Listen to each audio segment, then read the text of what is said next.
మిత్రులందరికీ ముందుగా నమస్తే. రాష్ట్రంలో ఏజెన్సీ ప్రాంతాల్లో మే 2 తారీఖున బంద్కు పిలుపునిచ్చాయి గిరిజన సంఘాలు, అలాగే రాజకీయ పార్టీలు కూడా. దీనికి అందరూ కూడా పూర్తిగా మద్దతు ప్రకటిస్తున్నారు. జీవో నెంబర్ 3 ఏంటంటే గిరిజన ప్రాంతాల్లో 100% రిజర్వేషన్ 100% గిరిజనులకి కేటాయించాలని జీవో నెంబర్ 3 షెడ్యూల్లో చెప్తుంది. ఇది మనకి రాజ్యాంగం కల్పించిన హక్కు. ఈ హక్కు రద్దు చేసింది సుప్రీంకోర్టు కొన్ని కారణాలతో. ఎలక్షన్ సమయంలో మన చంద్రబాబు నాయుడు గారు అరకు బహిరంగ సభలో ఉన్న మేము అధికారానికి వస్తే జీవో నెంబర్ 3 తెస్తాము, పునరుద్ధరిస్తాం, లేకపోతే జీవో నెంబర్ 3 స్థానంలో మరలా ఇంకొక చట్టం కల్పించి గిరిజనులకి అండగా ఉంటామని హామీ ఇచ్చింది. కాకపోతే ఆ హామీ నిలబెట్టుకోకుండానే మెగా డిఎస్ తీశారు. ఈ మెగా డిఎస్ తీయడం వల్ల గిరిజన ప్రాంతాల్లో చదువుకున్న యువకులు కూడా పూర్తిగా నష్టపోతారు. దానికి ఉదాహరణ ఏంటంటే ఈ మెగా డిఎస్లో సుమారు పాడేరు డివిజన్ ప్రాంతంలో 400 పోస్టులు ఉంటే సుమారు 400 పోస్టులో 24 పోస్టులు మాత్రమే గిరిజనులు కేటాయించారు. ఇది దారుణం.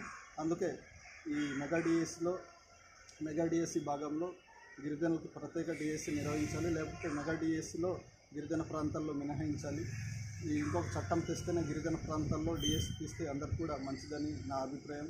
ఈ జియో నెంబర్ 3 అనేది మనకు రాజ్యాంగంగా కల్పించిన హక్కు, ప్రతి గిరిజనునికి హక్కు.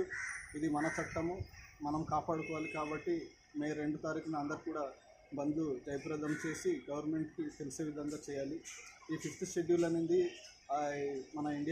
మన భారతదేశంలో అన్ని రాష్ట్రాలు కూడా గిరిజన ప్రాంతాలతో వర్తిస్తుంది.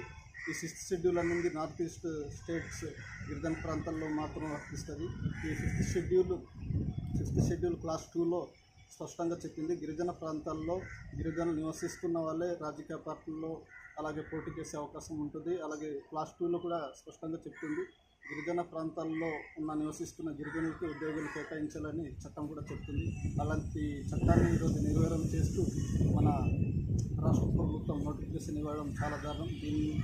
దీనివలన ఇప్పుడు దాకా చదువుకున్న యువకులు కూడా చాలా నష్టపోతారు. అందుకు దీనికి కూడా అందరూ కలిసికట్టుగా వచ్చి మన పోరాటాలు చేసి మన హక్కులు, మన ఈ చట్టాన్ని కాపాడుకోవాలి. ఇప్పటికీ ఈ 5th షెడ్యూల్ని అణివీరం చేస్తూ గిరిజనేతరులు కూడా పోస్టులు కేటాయించడం దారుణం. అలాగే స్పష్టంగా 1/70 అనే చట్టం కూడా పూర్తిగా గిరిజన ప్రాంతాల్లో అమలు చేయాలి. 5th షెడ్యూల్ రక్షణలో కాపాడాలి.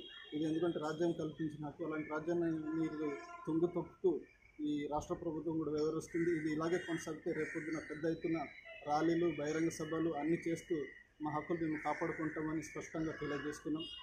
ఎందుకంటే ఈ స్వతంత్రం వచ్చి ఇన్నాళ్ళైన గిరిజన ప్రాంతాల్లో సరైన రోడ్డు సౌకర్యాలు లేవు, నీరు వసతి లేదు.